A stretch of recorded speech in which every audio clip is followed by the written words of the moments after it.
When you are struggling with retroactive jealousy, is it a good idea to voluntarily expose yourself to retroactive jealousy triggers? Some people say yes, some people say no, and in today's video I'm going to tell you my opinion. I'm going to provide some facts, provide some evidence to back it up, and hopefully you'll find this helpful if you're struggling with retroactive jealousy. My name is Zachary Stockill, and since 2013 I've been working with men and women from all over the world, helping them overcome retroactive jealousy and save their relationships. If you'd like more information about my work or you'd like to work with me one-on-one, please visit my website at retroactivejealousy.com.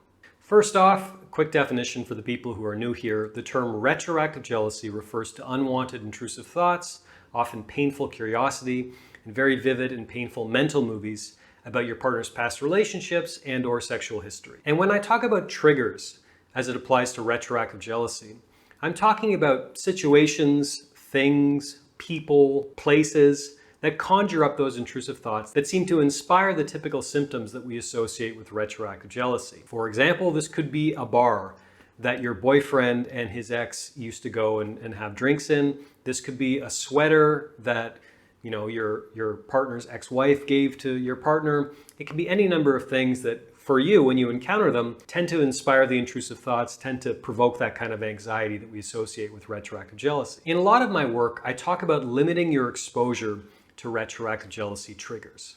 In other words, maybe it's a good idea for a little while to avoid that bar. Maybe it's a good idea to spend less time on your boyfriend's Facebook page or something like that. But note that I say limit your exposure and I don't say avoid.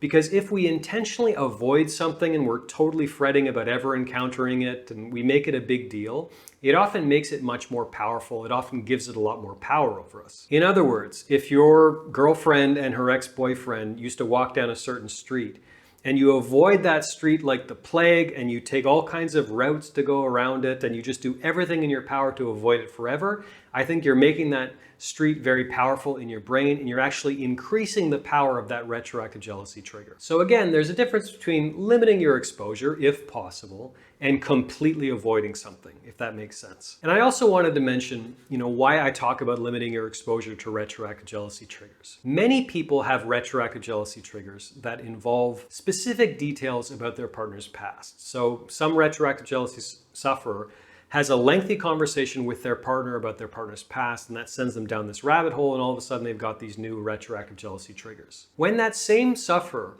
of retroactive jealousy learns about things like exposure therapy or something like that, or you've got to face your fears, you've got to expose yourself to your fears, some people take that information to mean that gives me permission to ask my partner 8,000 questions about their past, because look at me, I'm exposing myself to all these triggers. I don't think that's helpful.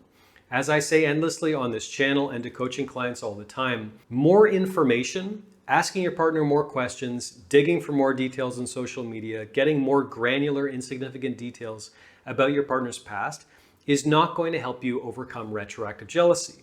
I've been doing this work now for over 10 years. I have corresponded with literally thousands of men and women from all over the world struggling with this issue, and there have been exactly 0 retroactive jealousy sufferers who ever told me that more information is what helped them. So that's what I'm talking about when I talk about limiting your exposure to retroactive jealousy triggers. You probably don't need to have that conversation with your partner about their ex for the 8 millionth time. You probably don't need to go digging into your partner's ex on Facebook and stalking them.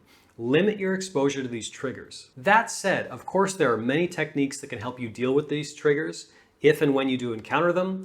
Maybe my wonderful YouTube editor can put a card over my head here with a video on retroactive jealousy triggers and how to deal with them. But my point in this video is don't mistake exposure therapy to mean that you should be voluntarily exposing yourself to all kinds of granular, insignificant details about the events of your partner's past. It's not going to help you overcome retroactive jealousy. In fact, it will probably delay your progress. There are many ways to overcome triggers. There are many ways to kind of steel yourself against triggers and to transcend them. But don't make the mistake of voluntarily gathering endless information about your partner's past, because it won't help. Thank you for listening. Thank you for watching. If you got anything out of this video, please take a minute to let me know by clicking the like button. I'll also ask you to leave a comment telling me what you think, and while you're doing that, please be sure you are subscribed to my channel to be notified of new videos moving forward. Thanks again for watching, and I'll talk to you soon.